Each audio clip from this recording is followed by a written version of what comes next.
Well, hello and welcome back to Faith, Philosophy and Life with me, Mr. Shelton. Behind me is an image of my wedding day. Yep, I was a lot younger then. Just as good looking though, so you can swoon because I'm twice on that image. Yeah, that may have been slightly inappropriate to have said. Maybe I should delete that. Anyway, it's great that you're back again for another episode of Faith, Philosophy and Life. And today we are going to be thinking about Jewish marriage and what happens during a Jewish marriage service. Now, I'm not a Jew, so I didn't go through a Jewish marriage service. Can I make that very clear at this point? However, I thought it'd be nice to reminisce in my world about my marriage day. So there's a picture of me and my wife, whose name is Mrs. Shelton, just in case you hadn't worked that one out.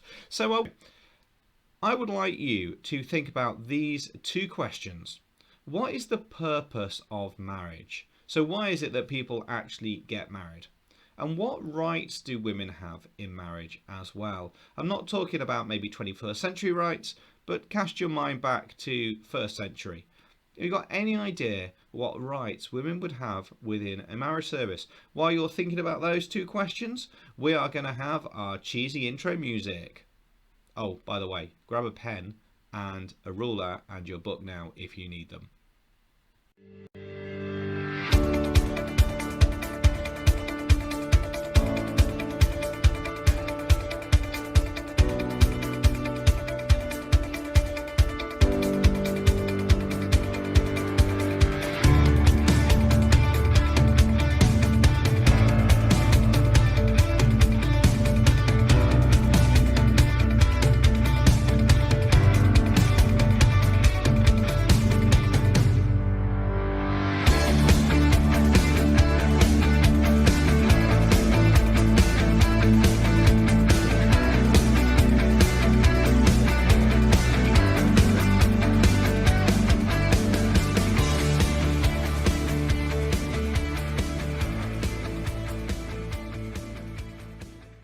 Okay, so just before we throw our learning objectives on the screen, I just wondered what you've come up with for the purpose of marriage and why might people choose to do it.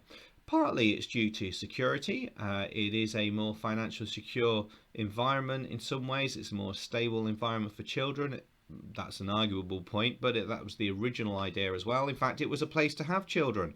Definitely within the Jewish context of the 1st century, that was true. But what rights do women have in marriage? Well, what we're going to see today is actually a fairly novel approach to how women were protected within Judaism. Women didn't really have any rights if you went back 2,000 years ago. Women didn't have any rights if you went back maybe 500 years ago. So the Jews were way above themselves when they came up with like the original prenuptial agreement. And that's part of what we're going to think about today as well. So here is our title, which I'd like you to write down now, which is what happens in a Jewish marriage. What happens in a Jewish marriage. And today we're going to explore what happens in a Jewish marriage service and what it symbolizes. Okay, we're going to explain what happens in a Jewish marriage service and what it symbolizes. So our literacy objective is to extract information from various sources and combine it in a different format. Now, for today's lesson, there are a whole host of resources that you do need. They are all in the description below. You need to click on that. That will take you to my Faith, Philosophy and Life Google Drive. And in that, you will find everything that you need for today's session. Now, I'm going to put the media clips within this video. And if for any reason that you need them, I will make sure that they are available for you. So our outcomes then, it's going to be a good outcome if we can explain what happens during a Jewish marriage ceremony. It's going to be great if you can relate what Jews do in a marriage service to what it symbolizes, and even better if you can use some specialist terms in the retelling of the ceremony and why it's important for Jews today. So our literacy skill, as we've talked about, is reading for meaning, it's extracting information. Our personal learning thinking skills is independent workers, because obviously we're working by ourselves, but you're going to need to do some research as well. And we've got a bit of a time management function as well for our careers link there as well. So during today's lesson, there's sort of a number of 3 main sort of tasks, which is a remember this task, mind maps and clips, and a review as well. So just make sure that you've got the title. There you go. What happens in a Jewish marriage? Just make sure you've got that written down now. as usual, pause this clip where you need to. Okay, so our first activity then is a remember this activity. So I'm going to put an image on the screen. I'd like you to look at it, and I'm going to give you sort of 30 seconds or so to look at it. So it's going to be fairly awkward because I'm just going to sit there smiling at you. And then I'm going to take one piece of information off the screen. I want you to see if you can remember what that piece of information is. So there we are. So there. So I'm now moved to the edge of the screen. So I'm going to now be quiet, and for 30 seconds I would like you now to look at that and see what of that you can remember.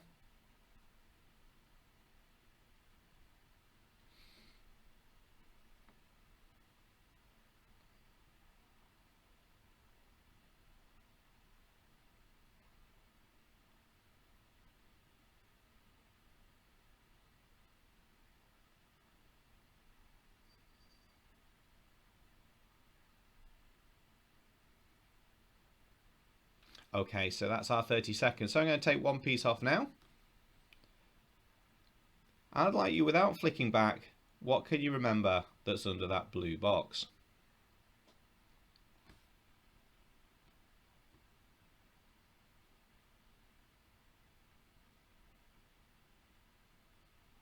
Okay, if you got it, it was that the day can last between 5 and 7 hours. That's an awfully long time for a marriage. However, I suppose in some cultures that's the case. Certainly in Britain, it can last that long as well. Okay, so let's take another one off. So have another quick look.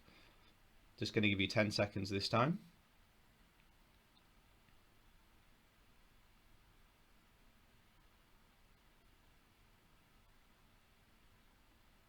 Okay, so here we go. A little bit harder this time. See if you can remember what's in that box. I'll give you sort of 10 seconds for you to think that one through.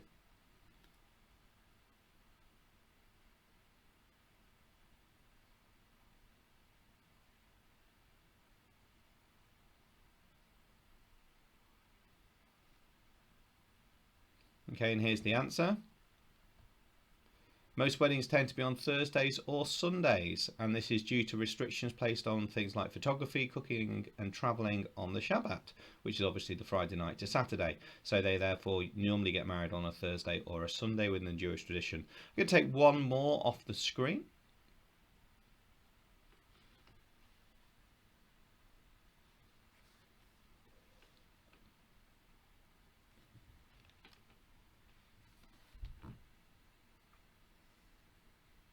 I'm going to take one more off the screen in a moment, and let's see if you can work out which one I've removed and what the information is as well.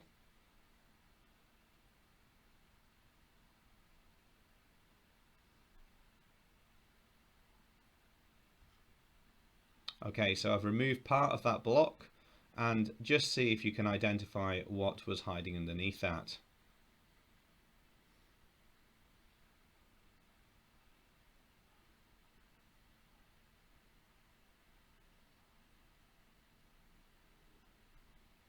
Okay, so the information underneath that was that guests are expected to donate money to the couple to help them in their new life. And quite often what you'll see at a Jewish wedding is money actually being pinned onto the Jewish woman's wedding gown. Okay, so that's quite an interesting thing there. So this is our key verse. I'd like you to make a note of this in your books, please. It's from Genesis chapter 2, verse 24. So right at the very start of the Tanakh, or the Bible as you might know it. And this is the quote, is this: "That is why a man leaves his father and mother and is united to his wife, and they become one flesh. That is why a man leaves his father and mother and is united to his wife, and they become one flesh." So pause this clip now if you need to, and just get that quote written down, because that underpins why Jews get married.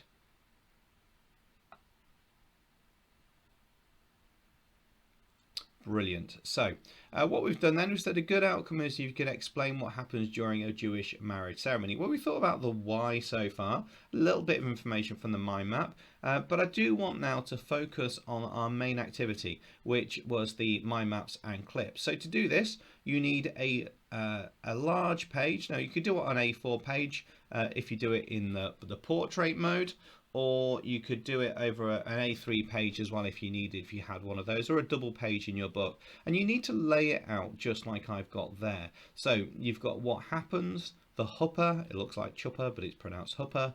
You've got wine and glass and the ketubah. And then you've got marriage in the middle, and so it's a 4-part mind map like that. If you'd rather bullet point it, you can do, but it's going to be a little bit more complicated as we go if you do that. So let's just get that drawn out now. Pause this clip now, and then we'll get straight on as soon as you come back to me.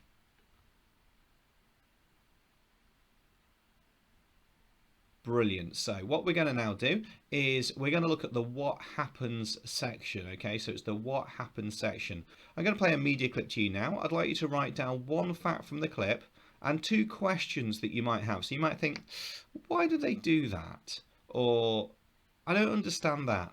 Okay, so this is very much around the what happens section. So you're going to watch a media clip now. You're going to write down one fact from the clip and 2 questions you would like to ask. So let's watch that now, and we'll come straight back to this for the other part. Attending a Jewish wedding? Like a cake, the basic ingredients stay the same, but everyone's got their own special twist on the recipe. The flour, eggs, and milk of the ceremony are the ketubah, ring, and 7 blessings. I make flourless cakes. Moving on, the ketubah is a signed and witnessed marriage contract. The ring represents an exchange of something of value, and the 7 blessings each thank God in a different way. There are so many variations on the recipe. Some common traditions.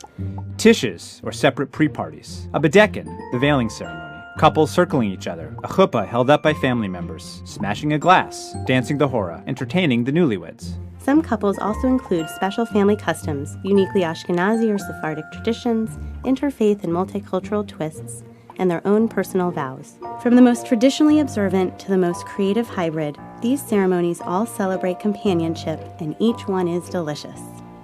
Brilliant. I wonder what questions you came up with, and hopefully we'll get a chance to answer some of those as we go through this lesson. So now what I'd like you to do is to go to the link description down here. Okay, at the bottom there is a description box. If you click on that, that will take you to my Google Drive links for this lesson and the worksheets and the information. I'd like you to find the tool Task 1, highlight the keywords, and I'd like you to read over that task. You can do it on the computer and highlight it, or you can print it off and highlight it physically, or you can just have a read of it if you'd rather, but it is better to get that printed because it is some key information that you will need throughout this lesson. So highlight any of the words that you think would be religious key terminology. Pause this clip now, have a look at the description, and then come back to me as soon as you've done that.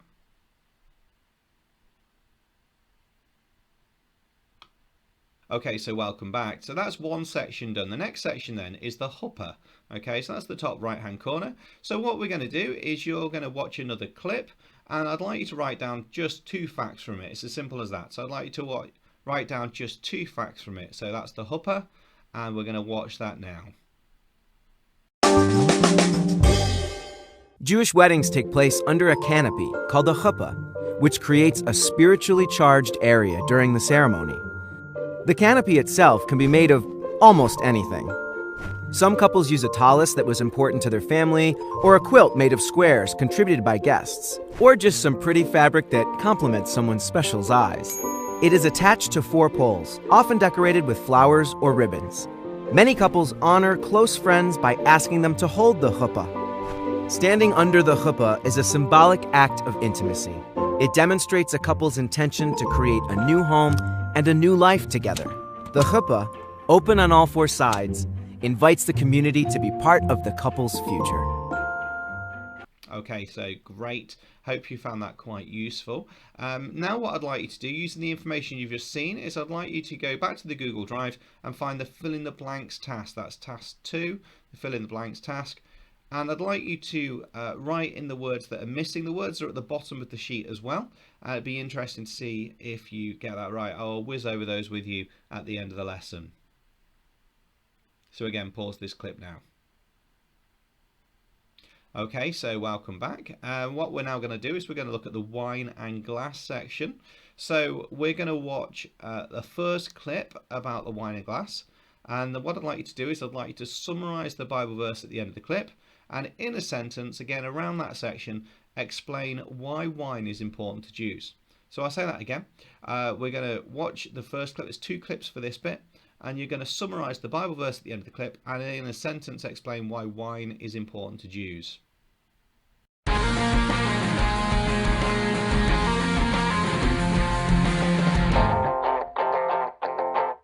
One of the most important components in the wedding process is wine. Wine is the first thing you see at engagement night as people grab their glasses and toast l'chaim. It is the object over which a couple gets married when the rabbi makes the blessings on a cup of wine under the chuppah. Later on in the festive meal, the wine is front and center again, getting more and more blessings recited over it. Why wine? Is it because Jews like to drink? Well, we like to eat more than we like to drink. Why not get married over a bagel, or pastrami on rye, or better, some matzo ball soup? That's more Jewish than white wine. Of course there's a reason, and a really good one. Wine is actually symbolic of marriage itself. How? Every food has its own value, and if you mix that food with another of its kind, their combined value doesn't change much. For example, take an apple and mix it with other apples, you get apple juice, which has similar value to the apples themselves. Bananas, oranges, prunes, whatever. Mixing 2 foods usually doesn't exponentially increase their value. In fact, according to Jewish law, in regards to blessings recited over foods, the blessing usually decreases in terms of significance as the food gets mixed with another.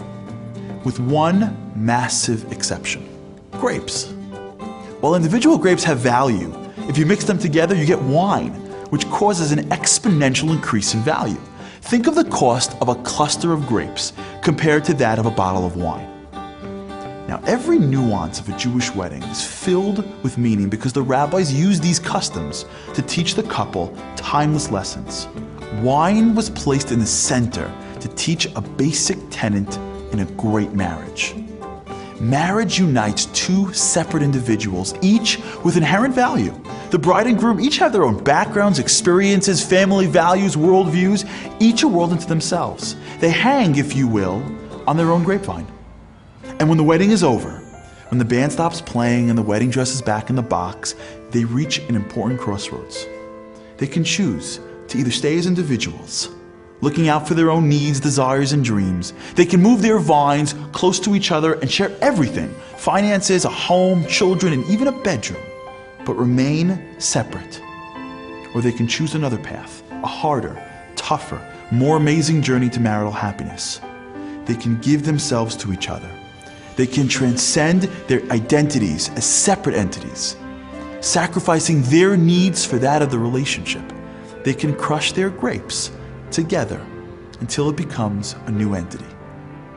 And as that couple stands under the chuppah, the wine delivers that supremely powerful message. You too are exponentially more valuable as one entity than as 2 separate individuals. You see, that's how God intended it.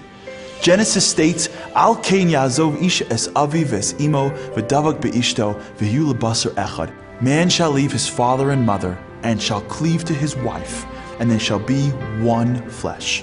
Not 2 separate people, not just really close or even intertwined. One new being, one flesh. And that's the choice: grapes or wine.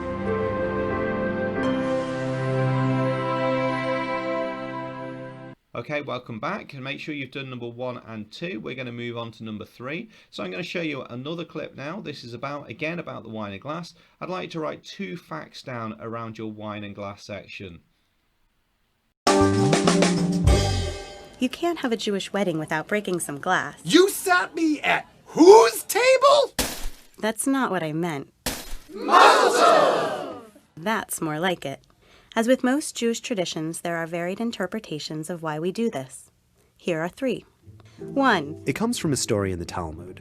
2 different rabbis were upset at how loud and crazy guests at the wedding were, so they made a scene and broke some glassware. Everyone simmered down. 2. It represents the destruction of the temple. We can treasure joy even more when we remember how quickly it can end. 3. A mystical take. When we're born, God shatters our single soul into 2 parts. These 2 half-souls have a mission to try to find each other and reunite through marriage. We can celebrate even the shattering of things because there might be a higher purpose that we don't understand. Whichever interpretation sits best with you, we can all agree that it's fun to break stuff. Brilliant. Okay, so now we're on to our final section, was the ketubah.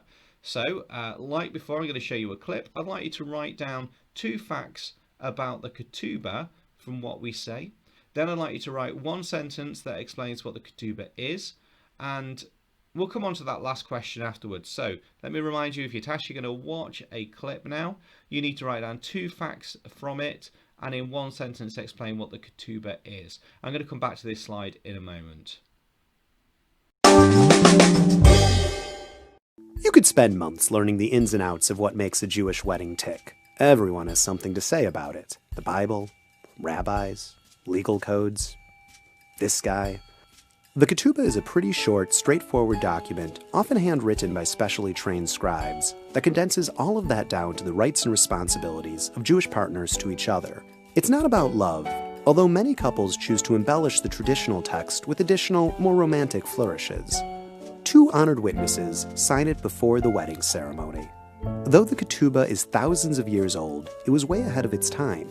It states clearly that a husband must provide food, clothing, and other responsibilities. It also spells out financial arrangements in the event of a death or divorce. Adding their own twist to the tradition, some couples append their own vows. It's a beautiful custom to hang up the ketubah in the home, to remind everyone of the beauty of the wedding and the commitments made. Excellent. So make sure that you've got those tasks complete, which are listed at the top.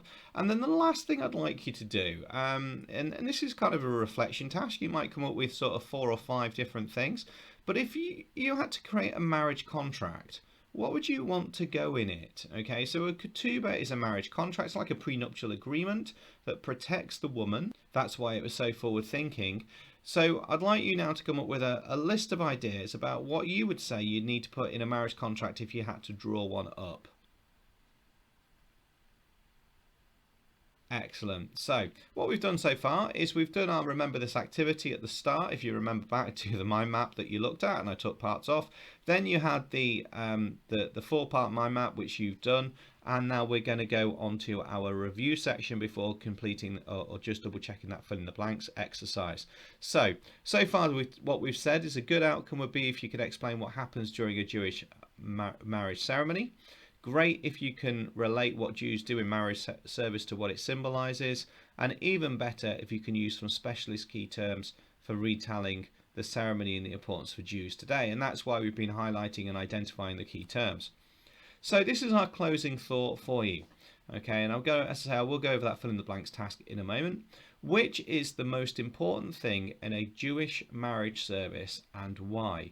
Which is the most important thing in a Jewish marriage service and why? I'd like you to make a little response on that. Pause me now and I'll come back to you in a moment, and just write sort of 3 or 4 sentences in your opinion about that. Okay, so make sure that you've got your fill in the blanks activity in front of you, and here are the answers. So a huppah, often spelled huppah, that's the first huppahs with the ch, is a Jewish wedding canopy with 4 open sides. A Jewish wedding ceremony typically occurs under the huppah. The huppah typically consists of a square cloth made of silk, wool, velvet or cotton, supported by 4 poles. The poles stand on the ground and are often held upright by friends of the couple. The poles can also be freestanding and decorated with flowers. Couples can make their own huppah, use the synagogue's huppah, or rent one from a Jewish bookstore or florist. The huppah symbolizes the new life that the couple will create. The huppah symbolizes the new home that the couple will create. The ancient rabbis compared the huppah to the tent of Abraham, found in the biblical story. Abraham was famed for his hospitality, and his tent had entrances on all 4 sides, so that travellers coming from any direction would have a door to enter. The creation of the huppah can offer a way to involve your guests and your family in the wedding. Some couples also send their guests squares of fabric and ask them to decorate the squares with words or drawings that will be significant to the couple. The couple then has the squares sewn together in a quilt, which becomes the huppah covering, and then a wall hanging in their home. The space inside it should be big enough for the couple, rabbi, and a small table for ritual items like wine and glasses. Family and friends in the wedding party, including parents, often stand outside the huppah. Okay, so I hope you got all that right. Well, thank you very much for your time, and I hope that was useful for you. I hope to see you in a few days' time anyway, or hopefully we'll be out of lockdown and then you won't need to see me again unless you're at my school. And so take care of yourselves, wash hands, stay safe, God bless, and I'll see you in a few days.